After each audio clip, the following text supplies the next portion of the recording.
The dawn broke weakly over the Helmand Valley, casting a pale gold haze through the dust that never seemed to settle. The air carried the dull echo of distant gunfire, a sound so constant it became part of the rhythm of breathing. Among the shattered walls and rusted vehicles of an abandoned village, a small NATO recon unit prepared for another mission that wasn't supposed to exist on paper. Their orders came from Colonel Meryl Tengesdahl, a woman known for her calm precision under fire. Today, her unit had one objective: confirm the location of a rogue weapons convoy suspected to be moving through civilian territory. Moving among them was Lieutenant Kara Hultgreen, a combat pilot grounded not by choice but by circumstance. Months earlier, her aircraft had gone down in a sandstorm while providing air support to this same unit. Most pilots would have been shipped home after recovery, but Kara refused. "If I can't fly," she'd told Tengesdahl, "then I'll fight on the ground." And she did, with the same unyielding courage that once carried her through the skies. Her call sign, Falcon 1, still stuck, though now it echoed across the dirt instead of clouds. The morning briefing was quiet, the tension stitched through every silence. Tengesdahl reviewed the map spread across a cracked hood. "Intel says the convoy passes this route in less than 2 hours," she said, tapping the line drawn in red. "We take high ground, confirm presence, call in support. We're not here to start a firefight." Kara checked her sniper rifle, its barrel still scarred from the last engagement. "We never are," she muttered, loading a single round with deliberate care. Her hands moved with steady control, but her thoughts betrayed her. Fragments of that last mission still lingered. The explosion, the smoke, the sight of her wingman's aircraft vanishing into the sandstorm. She pushed it away. This mission wasn't about loss. It was about redemption. Corporal Reyes, the youngest of the team, looked to her for reassurance. He had barely turned 20, his rifle still factory clean compared to the worn-out weapons around him. "You really think they'll come through here?" he asked, scanning the horizon. Kara gave a faint smirk. "They always take the path that looks safest. That's what makes it dangerous."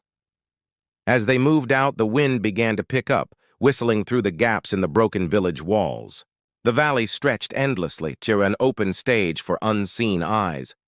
Kara felt it in her bones. Something about this silence wasn't right. Her instincts, honed from years of flying over enemy territory, screamed that the enemy already knew they were here. By the time they reached the ridge overlooking the main road, the sun had risen higher, the light sharp and blinding. Kara set up her rifle and peered through the scope. Dust devils danced across the road, but there was movement beyond, too rhythmic to be wind. Through the shimmer, she saw dark silhouettes forming a pattern. Trucks, armored ones. She reached for her comms. Visual confirmed. 4, maybe 5 vehicles. No insignia. "Moving fast," Tengesdahl's voice came through calm and controlled. "Copy that, Falcon 1. Maintain observation." But before Kara could reply, the first shell landed just short of their position, exploding into a cloud of debris. The sound rolled through the hills like thunder. The convoy wasn't just passing through, it was bait. "Contact!" Reyes shouted, diving for cover. Kara's pulse spiked. The enemy knew their position down to the meter. She ducked behind a wall, grabbing her rifle. Through the chaos, she heard voices on the enemy's radio, faint, distorted whispers in another language, followed by an eerie pause, and then, clear as a blade drawn from a sheath. "Who's firing?" "Where is she?" The words chilled her. Somehow they already knew there was a woman on this hill. Somehow they were hunting her. Kara exhaled slowly, her finger resting on the trigger. Around her, dust and fear mingled in the air. The mission had changed. It was no longer about reconnaissance. It was survival, and as she steadied her rifle and locked onto the approaching figures, she knew this was the moment her legend would begin. The valley erupted into chaos in a heartbeat. Dust and smoke coiled around the broken walls like living things, carrying the screams and shouts of men caught between life and death. Kara Hultgreen crouched behind the rubble, her sniper rifle trembling in her hands. The enemy moved faster than she had anticipated. Shadows shifting along the ridges, their eyes scanning for any sign of her position. The whispers she had heard earlier now became a tangible threat, creeping through comms and over radios, a constant reminder that they were being hunted. A sudden explosion tore through the ridge just to the left, sending Corporal Reyes sprawling. Kara lunged forward, pulling him to cover as debris rained down. "Are you hit?" she yelled, checking him quickly. Blood streaked his arm, shallow but enough to slow him down. He nodded grimly, gripping his rifle tighter. Kara knew the wound was minor compared to the danger they faced. The enemy had them pinned, outnumbered, and maneuvering like predators. From the ridge above, sniper fire raked across the rubble. One shot caught the edge of Kara's helmet, spinning dust into her eyes. She blinked through the grit, scanning for the enemy sniper. Every second counted. The convoy trucks had halted below, the soldiers dismounting with lethal precision, ready to sweep the ridge. Kara's team scrambled, retreating into the narrow paths and shadowed corners of the destroyed village. Colonel Merrill Tengesdal's voice crackled through the comms, calm but tense. "Hold position. Maintain visual. Air support is en route," but the valley seemed determined to swallow them first. Another blast threw Kara off balance, a wall of sand and stone collapsing near her feet. She felt the sting of gravel in her shoulder and ignored it, her focus narrowing on the silhouettes moving in the dust. Each shot she fired counted. Each life she saved counted. She caught another glimpse of the enemy commander, a dark figure issuing orders from the cover of a burnt-out truck, and the whispers returned. "Where is she? Who's firing?" The words were almost mocking now. Somehow they knew Kara was not just part of the team. She was the thorn in their side.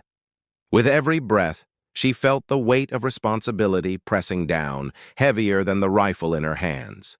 Her team depended on her, but the enemy's numbers were swelling, a tide threatening to drown them in fire and chaos.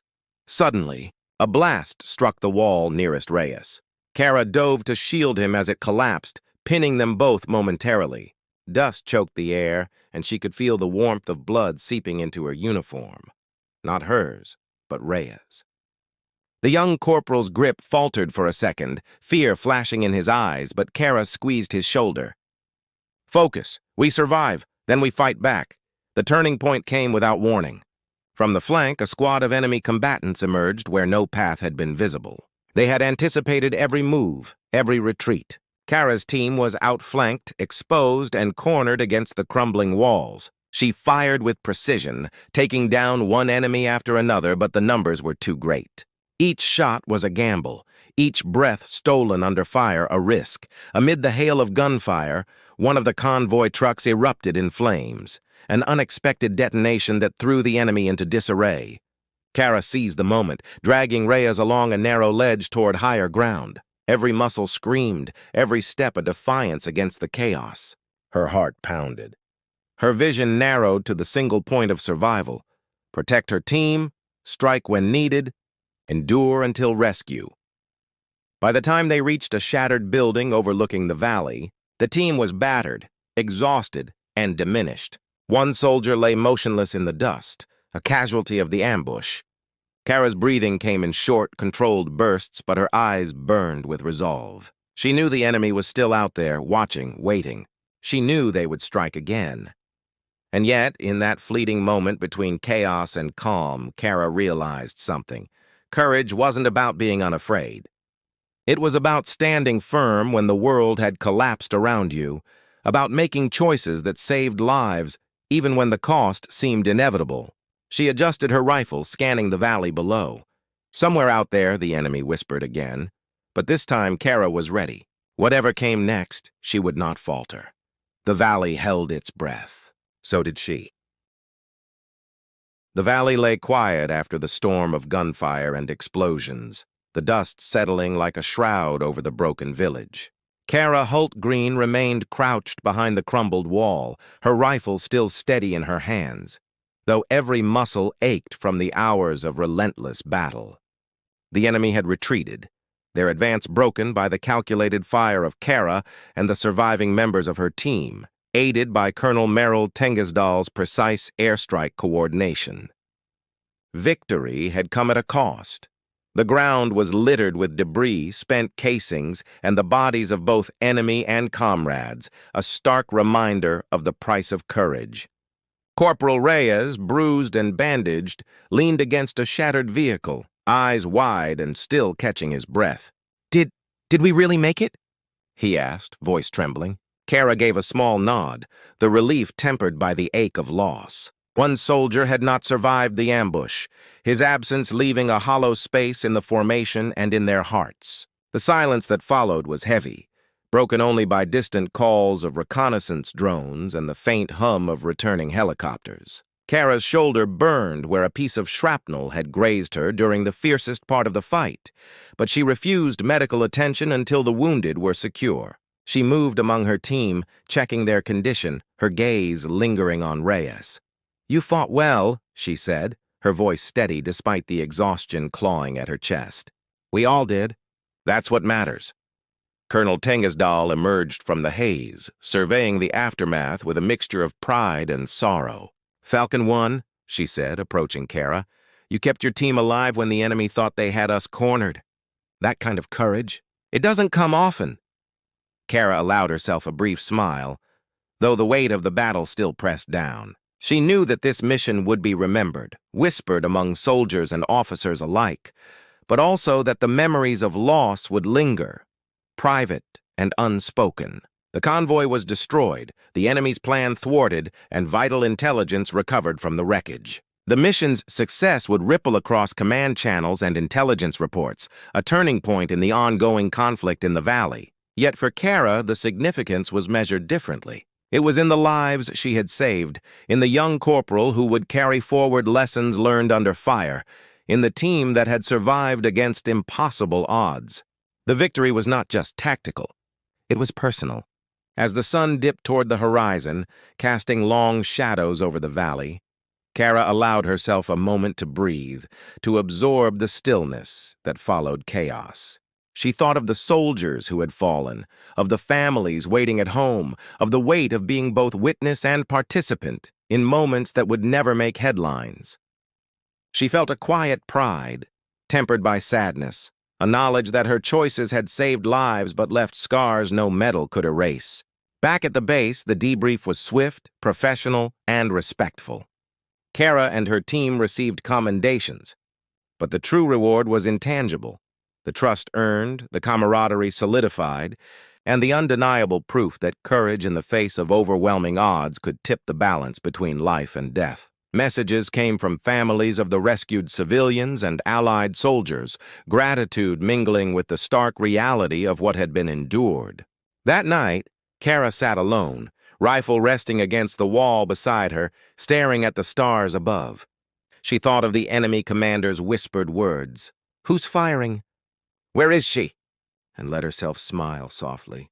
They had found her, challenged her, and underestimated her resolve. But she had endured, fought, and survived. And in the quiet of the Helmand Valley, where dust and blood mingled with courage and sacrifice, Kara Hultgreen's name became more than a call sign. It became a legacy, a whisper of bravery that would inspire those who followed, that even in the face of death, even when the odds were impossible, one soldier's courage could change everything.